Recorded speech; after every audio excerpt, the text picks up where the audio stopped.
How's it going, everybody? So I've basically pieced together what I'm going to go over today in various videos throughout the channel. Some videos more popular than others, but truth of the matter is we come up on the cusp of the soon to occur tribulation and then great tribulation 3.5 years after.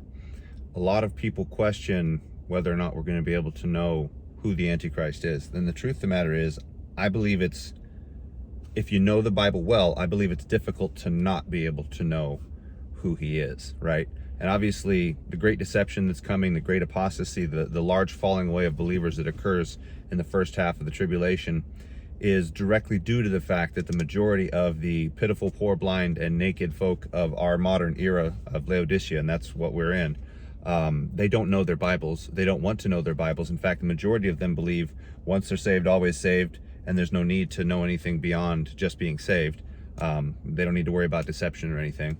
And then the others are sitting around with their arms open waiting for a tribulational rapture that has to be forced into Scripture and actually can't be backed up by the words in Greek. And in my opinion, it's easy to see that the English very much points to everybody being alive at that time going into the tribulation. So these people will be caught unawares and completely left wide open to his whims, his aura, his exceptionally deceptive nature.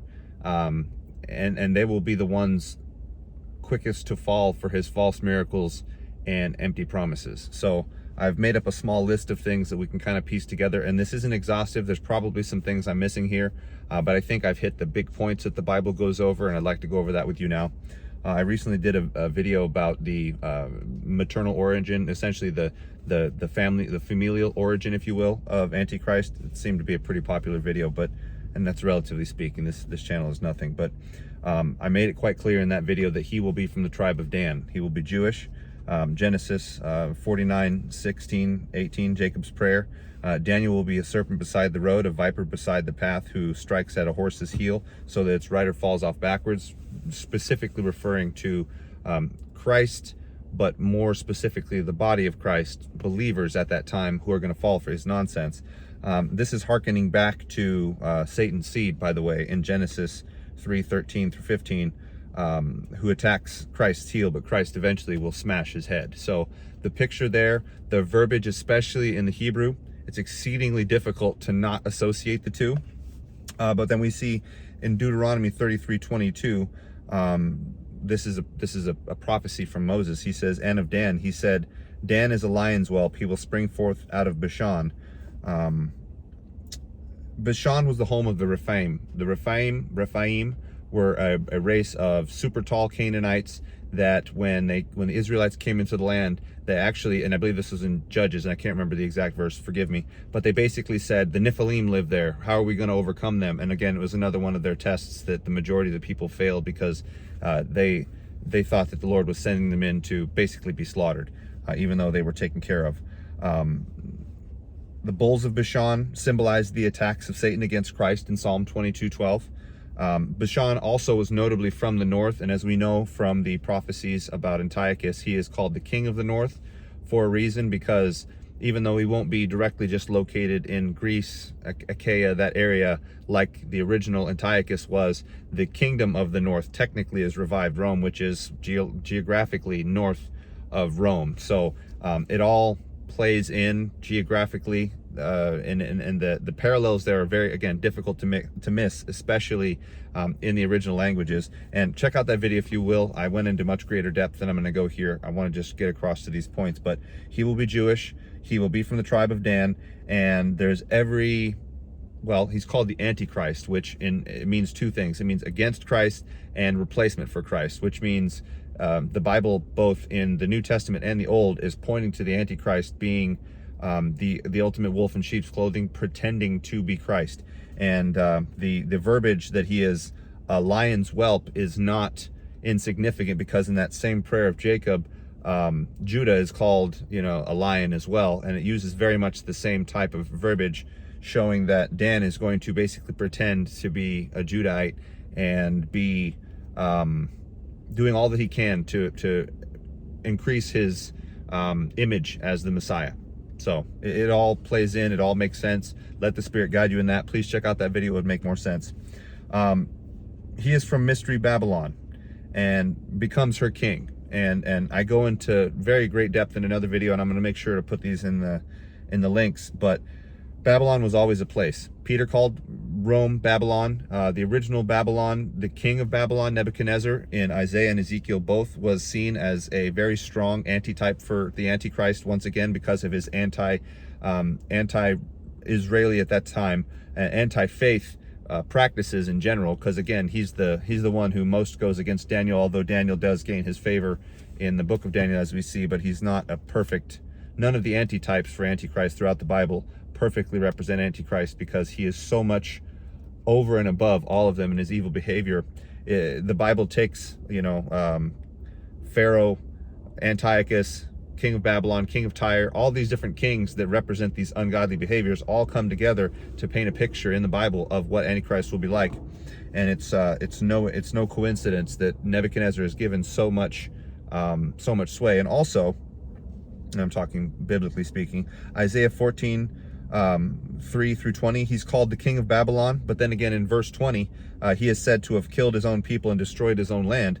That harkens to the sixth bowl judgment, when Antichrist loses his patience with Mystery Babylon, essentially, and all the nations gather together and destroy her with fire, essentially. And this is right after believers that are left in Babylon are told to flee, right? Also, Ezekiel 38, he's called Gog, from the land of Magog. This is another way of describing the far-off, distant lands from Israel, and there is no land that is more far off in distance in this case than the country that I believe can only be the one to qualify for Mystery Babylon soon to come. I don't believe it's that way now, but it will be very soon once the tribulation pops off, with the restraint of the Holy Spirit's ministry being relaxed on evil behavior of Satan and his minions.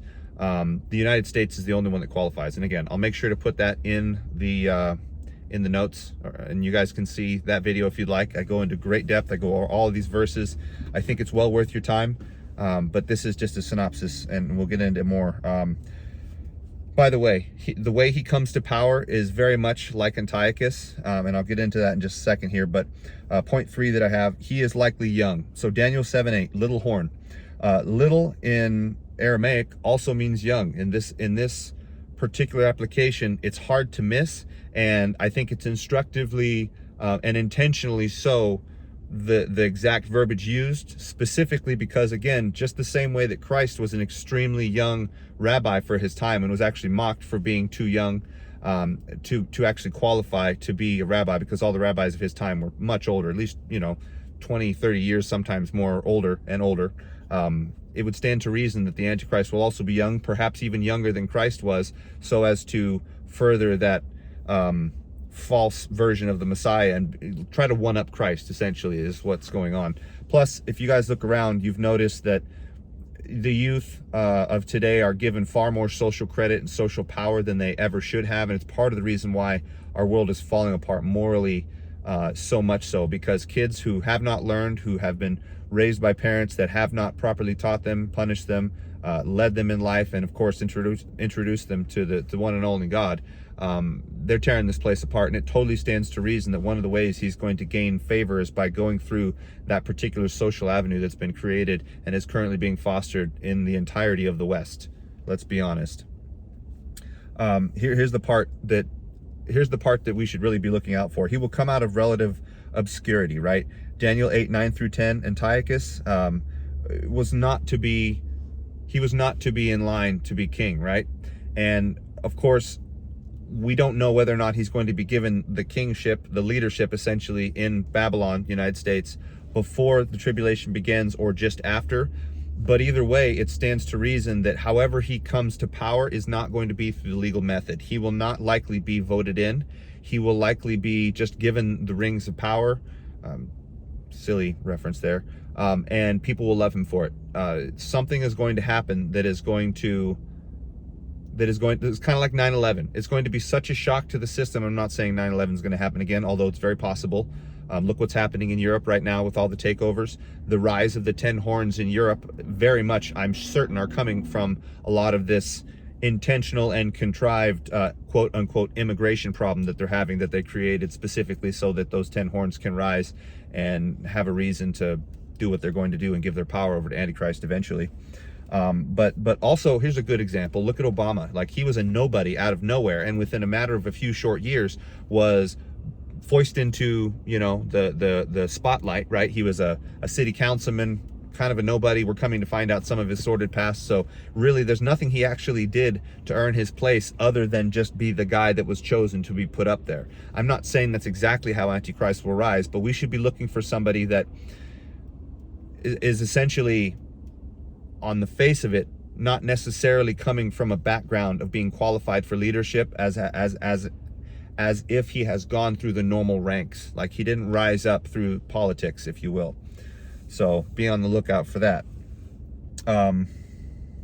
Here's the big one, the one that people kind of tend to want to ignore, and we'll have most signs of knowing who he is before this happens, but this will be one of the greatest signs that we know for certain that it's the Antichrist, because he will be the one that ratifies the 7-year peace treaty between Rome, the many, and Israel to protect them against the 3 kings of the south that are basically putting this false king, like utter king of the south, that's supposed to be supported by these 3 southern nations, the 3 toes of Daniel's statue and the 3 horns that the little horn grows in might to eventually overtake.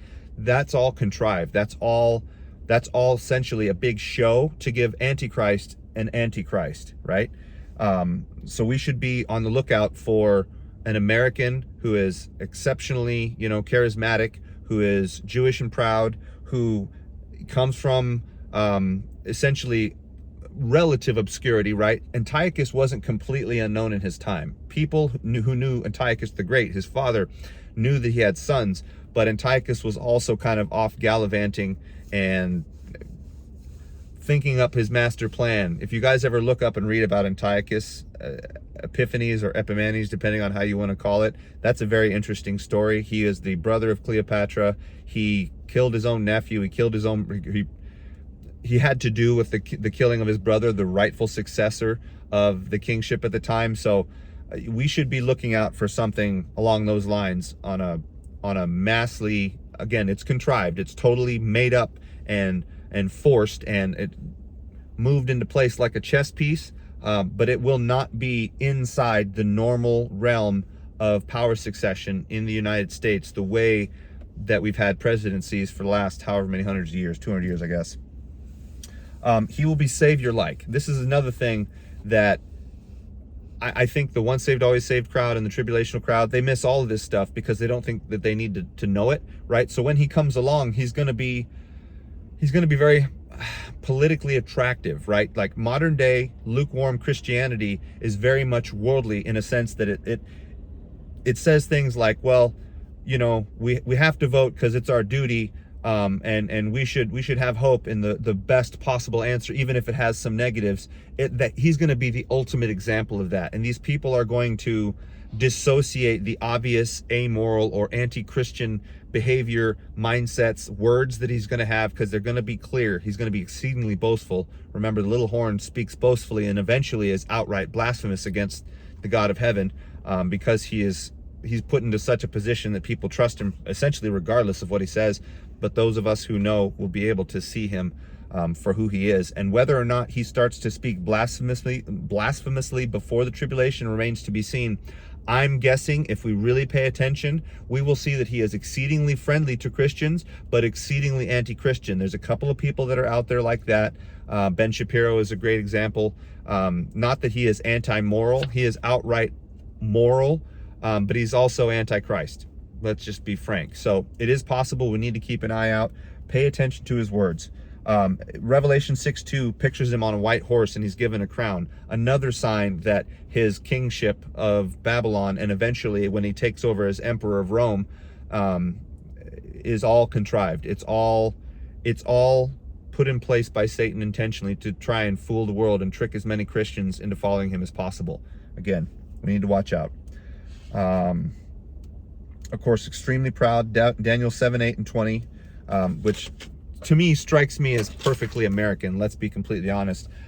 Trump is somebody that I wanted to believe in too. You know, I wanted to think maybe he was somebody that was going to do the right thing and put us down the right path. But the truth of the matter is, the guy keeps tripping over his own words because he's so incredibly proud. Antichrist won't suffer from all of that. He'll have a much better memory and a much better control over his tongue, and he'll be able to command the respect and the awe that we would hope somebody who could do the right thing, which he won't, but could do the right thing and have the charisma to put that into play. Only, of course, he won't. He will be the exact opposite. He will be the antithesis of anything good. Here's one last part that I think is a little bit controversial, but follow me along because I think it makes great sense. In Daniel 11:37, he is said to not only not worship the God of his fathers, but also he will show no regard for the one desired of women. Many people in the history of the church, especially in the last few hundred years, have somehow posited that the Antichrist will be outright homosexual or gay. Truth of the matter is we have absolutely nothing in Scripture to actually back that up, whatsoever. In fact, the verbiage used is actually, this translation out of the NIV, ironically, is actually one of the best. He will have no regard for the one desired of women. Clearly, that gets into a conversation about who the God is he's going to worship. Me personally, I'm kind of convinced that Satan is going to be using AI, and his father will be in the machine, and it will come along and cure all these diseases and be able to, you know, basically fool us with a bunch of false miracles and nonsense using what we call technology, when really, again, more contrived nonsense in the background being controlled by demons that seem to have a better grasp on our genetic structure, our capacity to learn, our capacity to withstand the elements and whatnot. Look at the Nephilim in Genesis 6. They can literally see our genetic code. Even though nowhere in the Bible it says that angels and humans can technically procreate, they were able to create a seed and marry these women. In other words, take them as their own so as to produce a particular being that the Bible calls the fallen ones, or Nephilim. It totally stands to reason that that's going to be the case. But on the other end of this verse, we see the part about showing no regard of the one desired of woman. I'm going to go out on a stretch and go out on a limb here and say something that seems a little bit silly. But to me, the answer to all the world's problems politically is going to be on the conservative side. And if the one desired of women was anything other than a feigned version of equality and feminism, I'll be a monkey's uncle. And I've said that before, and I think it's reasonable, but this is something we need to consider. I believe that somebody like a Trump was the kind of like a John the Baptist for Antichrist. He was setting us up to expect somebody that was basically an outright blasphemous, because I believe that Trump is directly Antichrist. I don't believe he's actually saved like he says. He also says that he's never needed to be forgiven. Well, if you're Christian, you know that's your whole life. You need forgiven. But we're being handed a Trump sort of like a John the Baptist, paving the way, if you will, for Antichrist, the same way the actual John the Baptist paved the way for the Christ. And once he came, John the Baptist kind of fell off into obscurity until his ministry was over and he was beheaded. But then you had the rise of Christ. I think that's very much the same thing as to what we're looking at. I'm not saying I can see the future, but I wouldn't be surprised if Trump got back in and that he took over and he was the one that handed over the position of power and kingship, if you will, over to Antichrist when the time comes. Who knows? That would, to me, perfectly stand to reason. But again, I am not a prophet. I do not claim to know everything, but I do know what the Bible tells us. And when we look at the totality of everything that I went over here, I think it's going to be very, very difficult to not be able to point out who he is. Do we have anybody on the scene that qualifies for this? No, not yet. But it's also quite clear that he starts out small and grows quickly towards exceptional power and status, and it will happen in a very short period of time. It could happen at any moment, to be honest. We'll start seeing him rise at some point, but all the problems that are going on in the world right now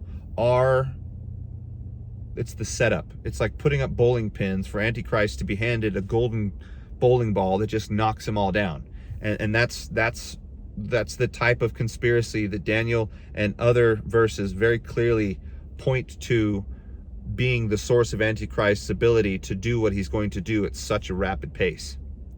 I hope you guys have found this useful. The truth of the matter is the mass majority of people would ignore this because, again, why do I need it? Well, they think they're saved once they're always saved, and they can never leave him no matter what, and like they ignore the passages about Anyway, you guys have seen the videos, but you take the mark of the beast, you're lost. You know, thinking that there's going to be a rapture would lead you to not care about any of this stuff, because why? We're not going to be here. So we live in a world of mass complacency. If you guys know anybody that you think might wake up and they could use this sort of information, please pass it along. Let me know what you think. Do the thumbs up thing, like, share, comment, subscribe, blah blah. YouTube, they hate us. This won't be around for very long, I'll be honest with you guys. It's feeling more and more like the more successful these are, the tighter the clamps are getting. And I think it's intentional, because I think he's going to be revealed not too long from now. Not too long from now, being probably within the next couple of years. Anyway, I hope you guys are having a good day. I hope your walk is solid and strong. I hope you are staying in that forgiven place, not holding on to any sin, and being as close to the Lord as you possibly can, so that when the time does come, you will not be freaking out. You will not lose hope. You will not fall for any of the lies and deception and nonsense that Antichrist is soon going to be shoveling on the world. It's going to be considerable. Anyhow, we'll talk to you guys soon. Have a good day.